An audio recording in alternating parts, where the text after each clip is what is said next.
Ukraine की जंग में बहुत जल्द कुछ बड़ा हो सकता है। तबाही के सभी रिकॉर्ड टूट सकते हैं क्योंकि पुतिन के खासम खास रमजान कादिरोव ने यूक्रेन की जंग को बहुत बड़ा जिहाद घोषित कर दिया है।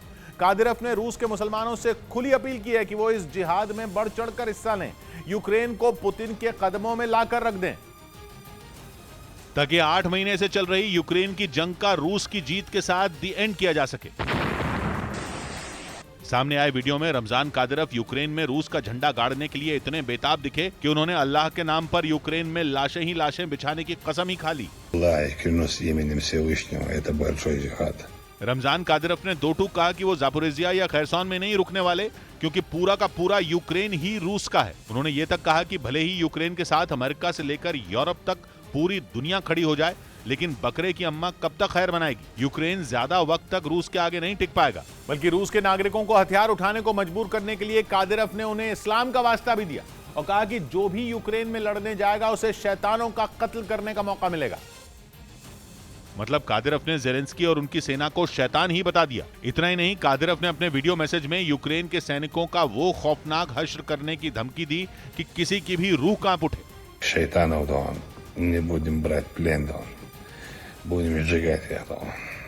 रूस की सिक्योरिटी काउंसिल भी कादिरोव की ही भाषा बोल रही है। बीती रात उसकी बैठक में यूक्रेन से शैतानों को खत्म करने की बात कही गई। यानी रूस यूक्रेन की लड़ाई को धर्म की लड़ाई बनाने की कोशिश में लगा है, ताकि रूस के लोगों को भड़काया जा सके। अब तक वो यूक्रेन की ज़ेलेंस्की सरकार को नाज़ी कहता आ रहा था, लेकिन अब रूस 2 कदम आगे बढ़कर उसे शैतान बताने पर तुला है।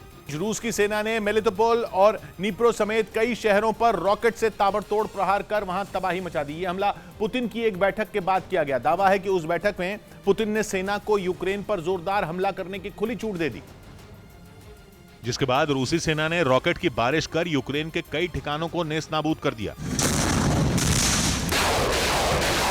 रूस की तरफ से इस हमले का एक वीडियो भी जारी किया गया, जिसमें मल्टीपल रॉकेट लॉन्चर से पुतिन के सैनिक यूक्रेन की सेना पर कहर ढाते दिखे। इस दौरान वहां एक के बाद एक कई धमाके होते नजर आए। रूस ने यह हमला BM-27 उरागन मल्टीपल रॉकेट लॉन्चर से किया, जो चंद सेकंड में कई रॉकेट दागने की ताकत रखता है। इसी वजह से जैसे ही इससे हमला शुरू हुआ, दुश्मन पर मानो रॉकेट की बरसात होने लगी। लॉन्चर से निकलते ही आग उगलते रॉकेट ने ठिकानों को पलक झपकते ही ध्वस्त कर दिया। धमाके के साथ वहां आग के बड़े बड़े गोले उठते नजर आए। हालांकि पुतिन की फौज ने यह हमला यूक्रेन के किस इलाके में किया, इसकी जानकारी नहीं मिल सकी है, लेकिन रूस की तरफ से यह दावा किया जा रहा है कि इस हमले में यूक्रेन के कई सैनिकों की मौत हो गई, जबकि उसके हथियारों के कई गोदाम जलकर राख हो गए।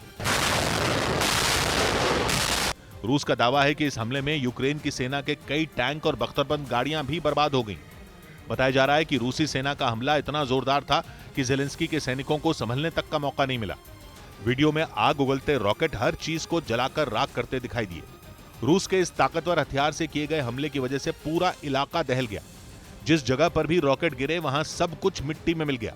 और रूस का दावा है कि इन हमलों में यूक्रेन के 100 से ज्यादा ठिकानों को ध्वस्त कर दिया गया। रूसी सेना ने कुछ इसी तरह का हमला मेलिटोपोल शहर पर भी किया, जिसका एक वीडियो भी सामने आया, जिसमें शहर की एक सड़क पर लोगों को थर्रा देने वाला धमाका होता दिखा। बताया गया कि रूस की सेना ने शहर के टेलीविजन सेंटर को ध्वस्त करने के लिए आसमान से बम गिराए थे, लेकिन धमाका वहां से थोड़ी दूरी पर हुआ। टेलीविजन सेंटर को तो कोई नुकसान नहीं पहुंचा, लेकिन धमाके की चपेट में वहां से गुजर रही एक कार आ गई। जो वीडियो सामने आया, उसमें कार के ठीक पीछे ब्लास्ट होता नजर आया। धमाका होते ही वहां आंखें चौंधिया देने वाली रोशनी हुई। हमला इतना ताकतवर था कि उसकी चपेट में आकर कार का पिछला हिस्सा पूरी तरह गायब हो गया। हालांकि इसके बाद भी कार वहां से निकल गई। रूस की सेना ने इसी तरह नीप्रो शहर पर भी मिसाइल से अटैक किया। जो वीडियो सामने आया, उसमें शहर के एक इलाके में एक के बाद एक कई धमाके होते दिखे।